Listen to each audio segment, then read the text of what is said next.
First, the top news headlines. Chief Minister and Biren appeals to financial banks concerned to take major responsibility in assisting those affected by recent floods.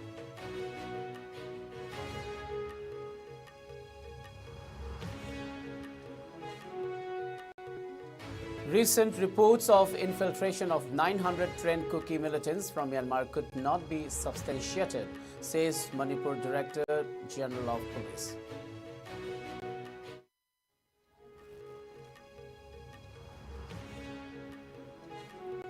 And security forces recover more arms and ammunition from fringe and vulnerable areas.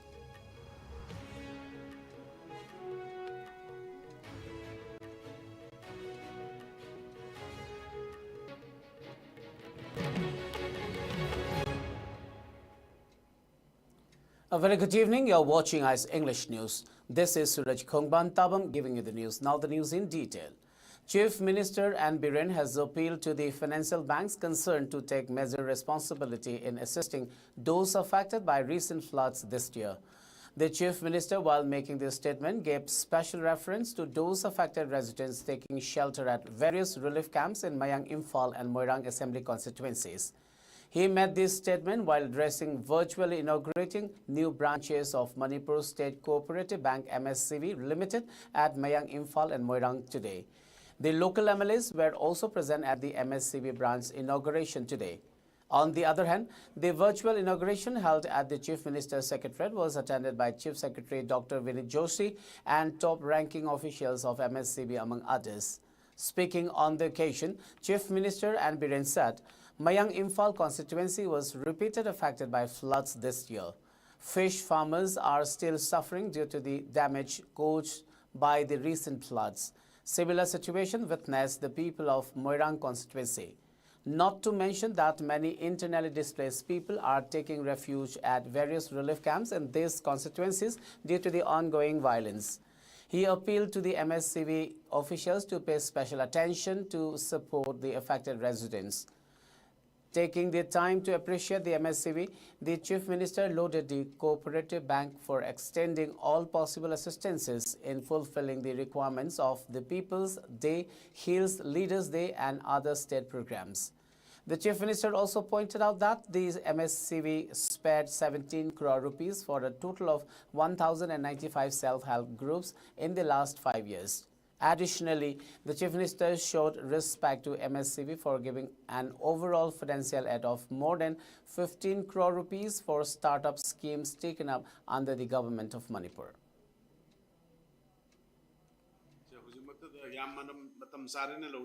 Bank branch and Moirang displaced person relief camp the me am lay Aduga Loinana Quigi Handak Mayang Falgi areas they the talk about flood any homes in a Nami Mayama Satina Sokal Labale. Sukumazing she Nasib Bank Hangbiriba Manipur State Cooperative Bank officials in a priority PB Raga.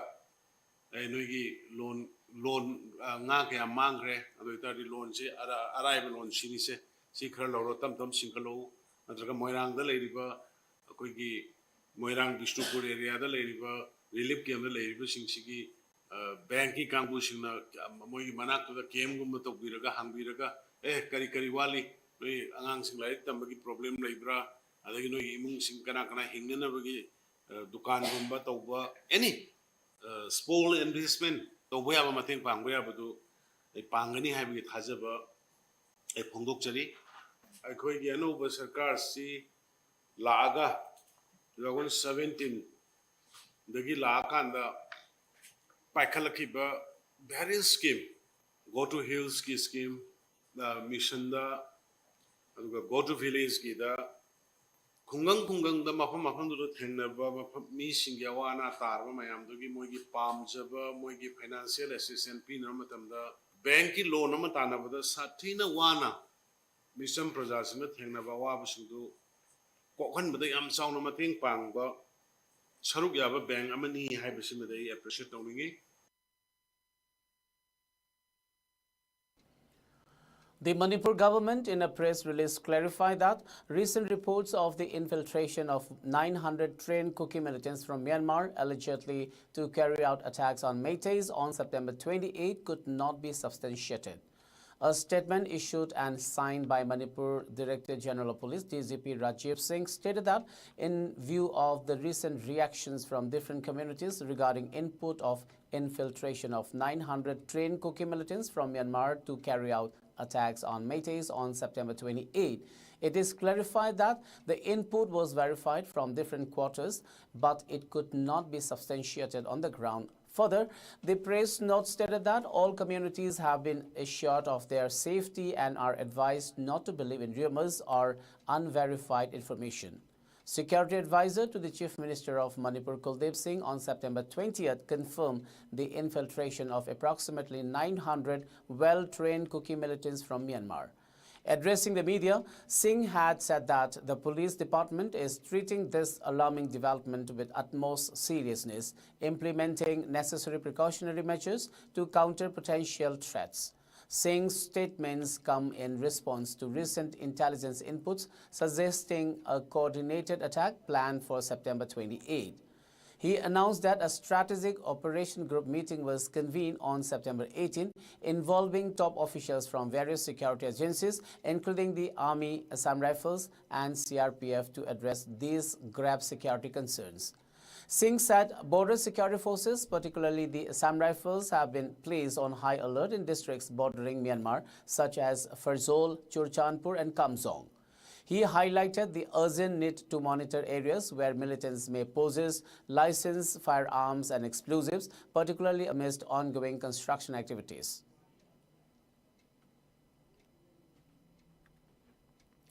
Security forces conducted search operations area domination in fringe and vulnerable areas of hill and valley districts. During these search operations, security forces recovered one 7.62 mm SLR along with empty magazine, 2 SMG carbine along with 2 magazine, 1.32 pistol along with empty magazine, 1 9 mm pistol along with empty magazine, 151 mm para bomb, 4 H836 hand grenades without detonator, 2 tube launchings, 2 electronic detonators, 5 Stardine 90 explosive weighing 125 grams each, 12 live ammunition rounds, 1 stun grenade, 1 stinger grenade, 2 38 mm rubber bullets, 3 tear smoke shells, 1 dummy shell, 1 stun shell, 2 tear smoke shells soft nose, 1 tear smoke shell LR, 1 Bofang set by AR and Manipur police from Tekcham, Maningching, Thobal district. In a separate incident, security forces recovered 2 large heavy caliber country-made mortar pompis, 2 number 80 grenades from Naloon, Churchandpur district.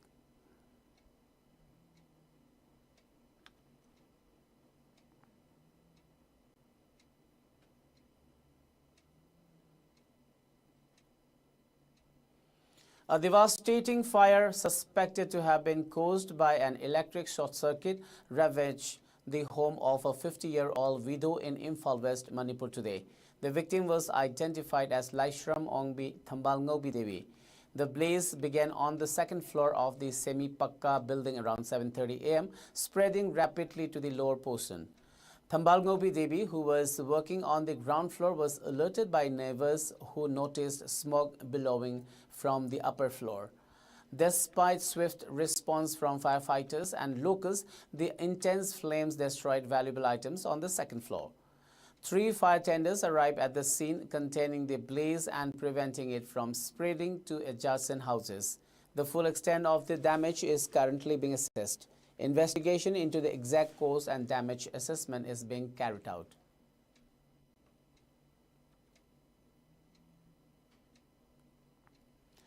The Naga People's Organization NPO and Karong Senapati Town Committee KSTC have issued a joint statement strongly condemning an alleged attempt to set fire to the Sri Sri Pashupati Nath Mandir in Senapati, Manipur. The incident occurred in the early hours of September 25th. According to local sources, the temple was targeted twice in recent weeks. with the second attack resulting in partial damage. CCTV footage reportedly shows a burning log being thrown towards a door inside the temple compound. In earlier footage, a masked individual was seen hiding behind a pillar before fleeing the scene. The NPO and KSTC emphasized Senapati's reputation as a peaceful town where religious freedom is respected. Their statement read, "Any elements which work to break the social serenity is highly condemnable." The organizations have called on authorities to apprehend the culprits promptly. Taking to Twitter, Rajya Sabha MP Resamba Sanajawa stated, "Strongly condemned looting and setting of Sri Pasupati Nath Mandir Senapati Manipur on fire at around 1 a.m. of September 25th. He added that every responsible citizen should condemn such barbaric act because it's an infringement of secularism. The culprits should be booked at the earliest.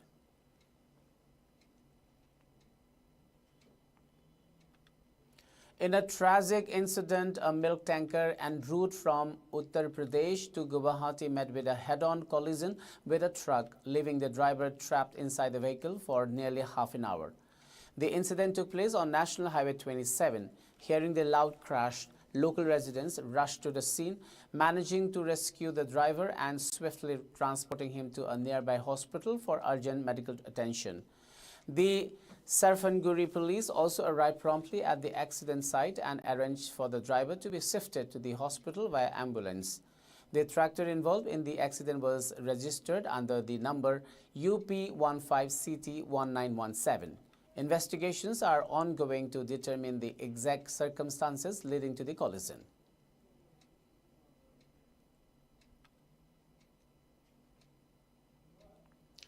In another major success in curbing smuggling activities, Assam Rifles seized Areca nuts and heroin number 4 in Champai district through 2 separate operations on 24th September 2024.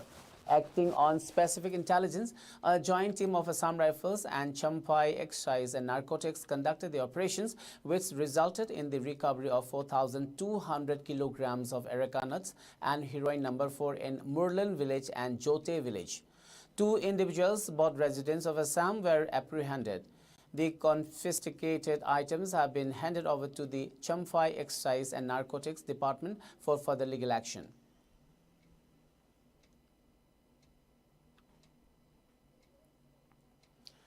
The State Cabinet yesterday approved the proposal to acquire additional land for expansion of 2 airports in the state, Shillong Airport and Balzac Airport. The state government has also decided to seek necessary permission from the Directorate General of Civil Aviation, DGCA, following the latest survey report indicating the feasibility for expansion of the Shillong Airport for landing of bigger aircraft. Informing this after chairing the meeting, Chief Minister Conrad K. Sangma said, today's cabinet has given the approval to go ahead and start the process of land acquisition for the Shillong Airport. Referring to a detailed presentation by the Transport Department, the Chief Minister said the process and the planning stage is still. The survey that was done along with the Airport Authority of India, AI, the survey and technical report have come out feasible. They are on the right track. Now the actual process starts and they are hopeful that they should be able to extend the runway so that normal commercial flights like Airbus 320 and Boeing 373 can land in the existing airport. On Tuesday, the Airport Authority of India, AAI, had informed the Meghalaya High Court that the expansion of the Shillong Airport's runway by 571 meters can be achieved within a cost of 100 crore rupees by the state government, excluding other costs that will be borne by the Airport Authority of India in the improvement, which will be to the tune of 500 crore rupees. AI General Manager Dr. Gursewak Manish had also explained that by the LIDAR survey, comprehensive survey of the entire airport, including all the requirements, had been conducted.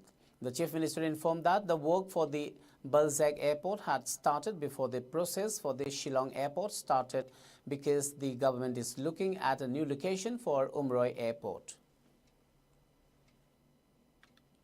We are happy to inform that we have been able to come out with few options where in the existing airport itself we should be able to extend the runway which would make it feasible for at least the Airbus A320 and the Boeing 737.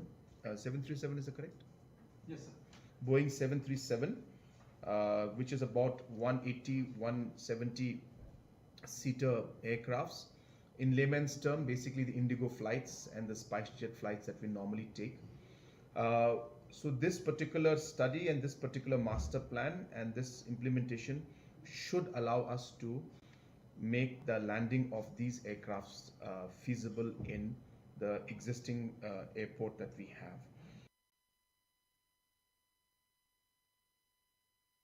Before we wind up, let's have a quick look at the top news headlines once again.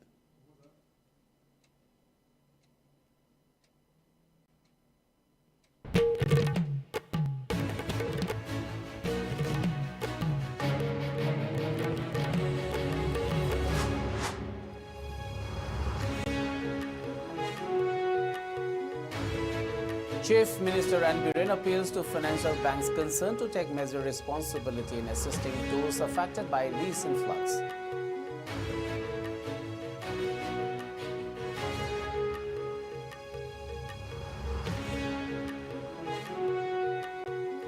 Recent reports of infiltration of 910 Kuki militants from Myanmar could not be substantiated, says Manipur Director General of Police.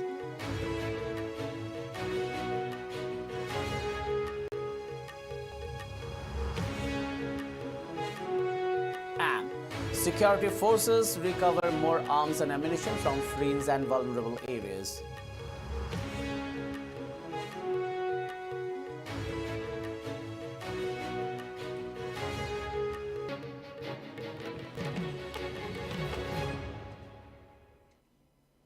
Well, that's all for now. Keep watching ICE News and have a great evening.